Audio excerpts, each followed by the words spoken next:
Hey guys, welcome back to Powerstroke Boys. Today I have this customer's overhead console from a Ford Excursion, I believe it is, and they're having the dreaded overhead dome light issue where this little contact burnt up. These little printed circuit board, matrix boards, whatever you want to call them, they're very thin, and the weird design that Ford did was, traditionally the socket is mounted here, the bulb goes in this way. Well, Ford had this lovely idea of making these little printed circuit boards 25 years ago, and the bulb goes in. You guys can see the bulb goes in and twists and locks, so the bulb faces inward and then it reflects outward from the reflector. It's kind of ass backwards. Now, one of these did work, but taking this apart, the boards broke. Now, a little fun fact for you guys: the Expedition and the Ford Excursion use the exact same overhead console. So if you guys want to try to find one of these and use original parts, 98, 99, and 2000 Ford Expeditions, that weird round body style, like that weird F-150 body style, but transitioned to the more square body F-150 in the early 2000s, if you guys know what I'm talking about. That more round body Expedition actually uses the same center console. It uses these same little white button switches here. Momentary on-off button. They're a momentary locking push button. You push them, they stay on, you push them again, and they're off. They're spring-loaded. You guys can find these in a junkyard as well. Also, the Expedition uses the exact same switches. You can see this one's already starting to come apart there, and this one lost the spring inside it, I'm assuming. So that one is defective. So you can't find those switches anywhere. You can't really find these unless you get an overhead console, and usually 9 times out of 10 you can try to go to junkyard. This is one of the first things. Doesn't matter if it's gas, diesel, V10, 5.4, or 6.8. These overhead consoles and Excursions sell out almost instantly. It's one of those very hard to find things. I went ahead and upgraded the customer's LEDs and the HVAC controls up here. So that has the new Oxydo T10 bulb or the 194 style LED. Very common bulb. You guys can see back here, went ahead and snipped the wiring off this little circuit board. Usually this clips in here, and then the contacts feed up through the front there in that little hole. Went ahead and I cut off the old switches and went on Amazon, lo and behold, the Jungle website, and I got these new push button switches, okay? And you can see they're basically identical, except these are a 2-wire, the stock ones are a 3-wire. I'll explain the difference here in a second, but you can see they're an on and off momentary, and these will fit right here in these little cutouts in this factory location, no problem, all right? And they did come with some nipples, so you guys can put the red nipples over it if you want to. Probably not going to use those. That's more for like a marine application there. Now, as far as wiring, it's very easy. You guys have positive, negative on each switch, and you guys have a 3rd wire coming in. You guys can see we have a green, we have our negative, and then the middle, a brown and a gray, okay? Now, 2-purpose switch, meaning you want to manually put the dome light on. You click it, it's on. You open the door, and let's say you turn the dome light off, the light will turn on, but it uses the factory switch to feed power, basically to bypass the on-off portion of the switch of the momentary, and basically it'll re-loop it so it turns the dome light on automatically. If you guys unlock the vehicle and you don't have the dome light on, it again will feed through this switch, and I'm sure there's some type of diode here in the system of the factory wiring. So again, this is basically a 2-function switch. You have the on-off portion of manually turning the dome light on, then you have the automatic opening of the door, unlocking, locking the vehicle function of the switch, which basically bypasses the on-off portion and basically turns the light on itself. It's very easy. It's not very hard to understand. Just make sure you guys have a simple understanding of 12-volt circuits. We have these 2 wires here. Now, there's 2 ways we can wire this. We can wire this just so we put the new light, we put the new switches down here in the sockets, okay? Just like that. We wire it up positive, negative, and then we have the 2 wires going to the bulb, and you guys manually turn this on and off, and it doesn't work when you open the door. It doesn't work as a dome light when you guys unlock and lock the vehicle like factory. So we have 2 green wires, we have 1 solid black wire, then we have 2 solid black with a blue. Here is the breakdown. So the 2 solid black with the blue stripes, you have 2 of them. That'll be for the dome light circuit, okay?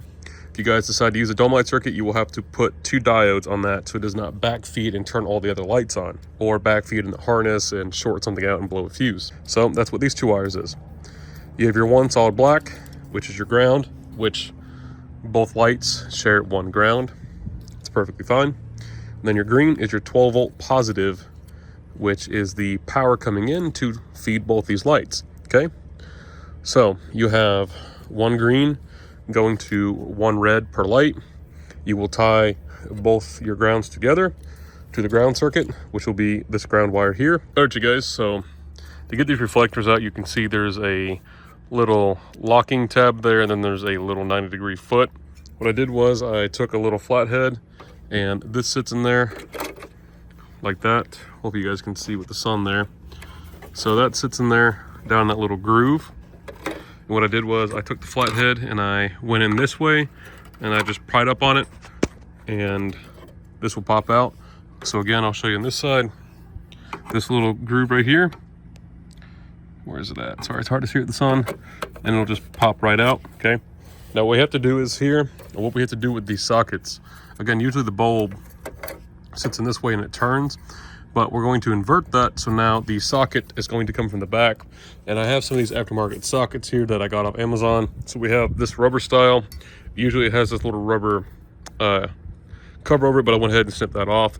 And then I also have these two hard styles here, which seem to be a better fit for that.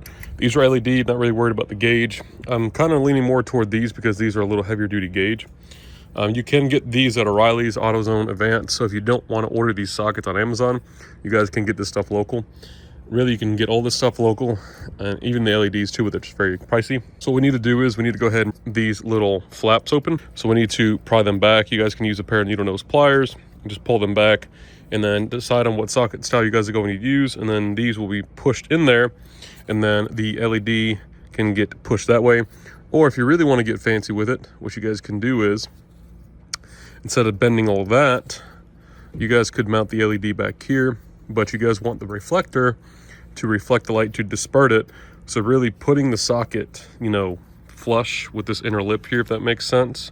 Putting it flush there really isn't ideal because you want the LED to shine with the reflector out. So what I'm going to do is I'm going to mount it back here. And there's plenty of room in the overhead console. Even if you guys don't have 90-degree sockets, there's plenty of room up here, and the lights will sit behind this bracket, and the headliner's cut out. So if these stick up a little bit, if they protrude, you know, pretty high, just recess them down to change it. All you guys have to do is just, you know, take the lens cover off, come up in here, and I'm probably going to trim out this inner piece here just so it's easier to get a pair of needle nose. So I'll probably trim this inner lip here. All right, you guys, took a pair of needle nose pliers, just grabbed on to the little ears here, bent them up. Now you guys can see, we can go ahead, trim these guys off, or we decide to use a smaller design of the other style. We can bend those in and hot glue them. You guys can see what the socket's starting to look like. All right, you guys, so I went ahead and I snipped off all those little reflectors there, as you guys can see. So we're left with just the little housing. Going to use these bigger ones. They sit here. I'm going to end up hot gluing these to the back. And you guys can see they fit in there nice and snug. All right, you guys, so there is our fabbed up light sockets. I use some adhesive glue there. It's the same stuff you use for like a dent puller in an automotive application. Very strong and black, will blend in. Again, doesn't have to be pretty. You're never going to see it. All right, you guys, both light sockets are in. We have our pigtails all in. I left one shorter, one longer. We have our new switches in the factory location. They pop in, same as the old white ones. You guys can see these protrude down much more, which you might have to trim those, but I think it'll be all right. All right, so to start off, we have the grounds connected. You guys can see both grounds from both light sockets are grounded. That takes care of the ground circuit. Now the green, which is our constant 12 volt, that is going to power the right side light, but the switch for the right bulb is going to be on the left. So if you guys are on the driver's side, if you get pulled over, need to roll the window down, sign a piece of paper, whatever the case may be, regardless if you need light on the driver's side of the vehicle, hit the switch on the left side, it powers the right bulb, which shines down to the driver's side, okay? The left side is going to be our dome light, which points to the passenger side of the truck. That's going to be automatic. There's no switch for that, so we're just going to leave that hole open. You guys could block that off. Simple and easy, and that's how to fix the dome wiring. Let's go ahead and try it. So what I ended up doing was I ended up using the 2 rubber washers that come with the switches, and I double stacked the rubber washers together, and that's the perfect spacer height. Use a little bit of hot glue to hold that switch on the back side. Got the cover back on. I went ahead and I used a little hot glue just to tack this button on the passenger side, just so there's not a big gaping hole. If I ever need to put it back to stock, that's there. I just didn't want to have that hole there. You can see this one moves around. And you guys can see where I use a little bit of hot glue on that switch there. Overhead console lights there on the HVAC controls, how bright they are, just from swapping to the LEDs. Console's all back up. You guys can see we have dome light. It's plenty of light down here. And then if we flick the dome light off, there we go. There you go. So hopefully you guys enjoyed this little video on fixing your Excursion overhead dome light. Remember to leave a like, comment down below, make sure you guys subscribe, click the notification bell. Thanks again for watching. See you guys in the next video.